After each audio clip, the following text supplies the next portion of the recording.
Hello friend, आप सबका स्वागत है हमारे यूट्यूब चैनल पे। पिछले एपिसोड में हम लोगों ने देखा था कि यांचे ने थर्ड टेस्ट को भी पास किया था। उस वजह से उसको फोनिक्स की ब्लड लाइन मिल जाती है। उसके साथ ही वह फोनिक्स स्पिरिट उसको कुछ गिफ्ट दे देता है। अब आगे स्टोरी चालू होती है और हमें दिखाया जाता है कि यांचे वह सभी गिफ्ट अपने पास ले लेता है। तभी वही स्पिरिट उसको बताता है कि यह जो पिल है उससे तुम्हारी प्रोफाउंड स्ट्रेंथ बढ़ जाएगी और तुम अच्छे से कल्टीवेट कर पाओगे। इसके साथ ही जो तुम्हें जेड स्टोन दिया जाता है उसमें वर्ल्ड ऑर्डर ऑफ फिनिक्स है। इसके अंदर तुम्हें वर्मिलियन बर्ड स्पिरिट और golden crow record burning world भी दिया जाता है। जो यह 3 बुक है उससे तुम हेवन को भी हिला सकते हो। फिनिक्स ने वर्ल्ड ऑर्डर के अंदर 6 स्टेप को पूरी तरह से बताया है। यांचे यह सब कुछ सुनने के बाद बहुत ही खुश हो जाता है और वह यह जेड को उठा लेता है और मन में सोचता है कि यह छोटा है लेकिन इसमें इतनी सारी चीजें हैं जो कि फिनिक्स ने अपने पीछे छोड़ी है। इन कल्टीवेशन बुक को तो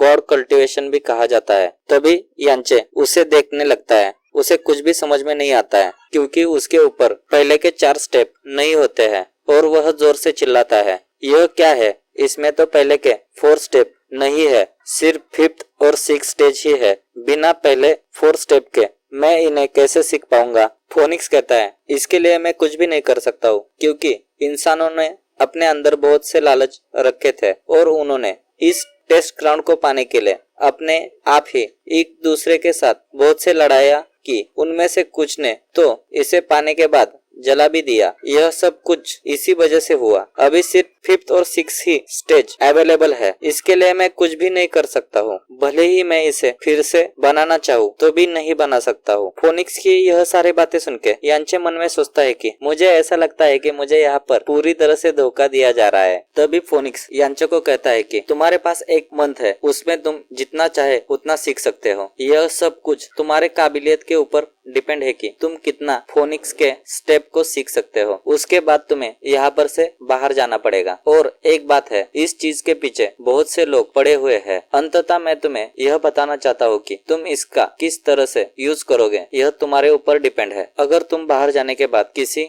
गलत इंसान के हाथों में पड़े तो यह सब कुछ तुम्हारे ऊपर ही डिपेंड रहेगा। यही मेरी आखिरी चीज है जो मैं तुम्हें बताना चाहता हूँ। इसके साथ ही वह फोनिक्स वहाँ पर से चला जाता है। यांचे उस टैबलेट की तरफ देखता है और सोचता है, चलो फिर मैं इसे लर्न करना स्टार्ट कर देता हूँ। यांचे उसकी तरफ देखता है और मन में सोचता है कि वास्तव में यह एक सिर्फ छोटा सा पीस है लेकिन इसकी पहली 4 स्टेप नहीं है, तो मैं इसे किस तरह से यूज कर सकता हूँ। मेरे ख्याल से मेरे जो मास्टर थे उन्होंने भी जब मेडिसिन पढ़ा होगा तब उन्हें भी यही सारे दिक्कतों का सामना करना पड़ा होगा। उन्होंने भी दुनिया के ऐसे ही एक किसी टुकड़े का यूज किया था पूरी मेडिसिन सीखने के लिए। उन्होंने मुझे कहा था कि मैं यह सब सीखने के लिए उनसे भी बेहतर हूँ। और यांचे कहता है, मास्टर मैं आपकी बातों पे खरा उतरने की पूरी तरह से कोशिश करूंगा और यह सब कुछ सीख के ही रहूंगा। यांचे पूरे जोश में आ जाता है और वह पिल निकालते हुए कहता है, मास्टर आप देखिए मैं इसे कैसे सीख लेता हूँ। और यांचे वह पिल खा लेता है। उस वजह से यांचे के चारों ओर एक एनर्जी क्रिएट होने लगती है। उस एनर्जी को देख के फोनिक्स की स्पिरिट कहती है, यह तो प्रोफाउंड एनर्जी है, वह भी फ्रेम की। इसके साथ यह बहुत ही जल्दी इसे पूरी तरह से मास्टरी कर सकता है। हमें कुछ समय बाद का सीन दिखाया जाता है और फोनिक्स कहता है, ह्यूमन तुमने मुझे पूरी तरह से चौंका दिया है। मुझे बिल्कुल भी नहीं लगा था कि तुम यह इतनी जल्दी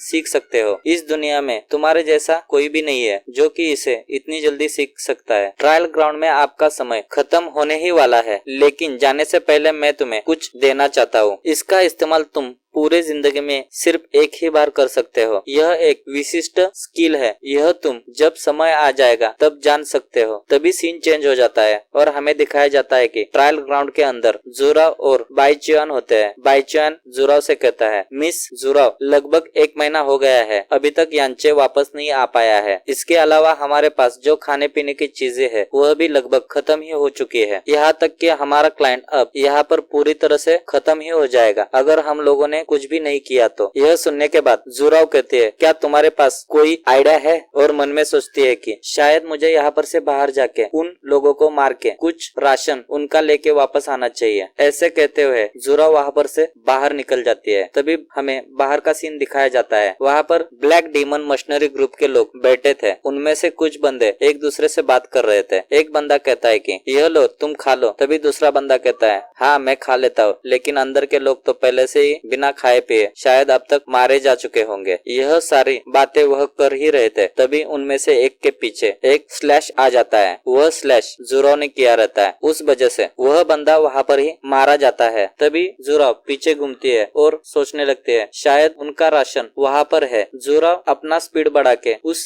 राशन की तरफ दौड़ने लगती है। वह वहाँ पर पहुंचने ही वाली थी। तभी वहाँ पर पीछे से एक अटैक आ जाता है। वह अटैक आते हुए जुराव महसूस करती है, लेकिन वह कुछ कर पाती उससे पहले ही वह अटैक आके जुराव को लग जाता है। उस वजह से वहाँ पर एक जोरदार ब्लास्ट हो जाता है। क्या जुराव इस अटैक से बच पाए होगी? इसी सस्पेंस के साथ हमारा यह एपिसोड यहाँ पे खत्म हो जाता है। अगर आपको हमारा एक्सप्लेनेशन अच्छा लगे तो चैनल को लाइक करें, सब्सक्राइब करें। Thank you for watching this video.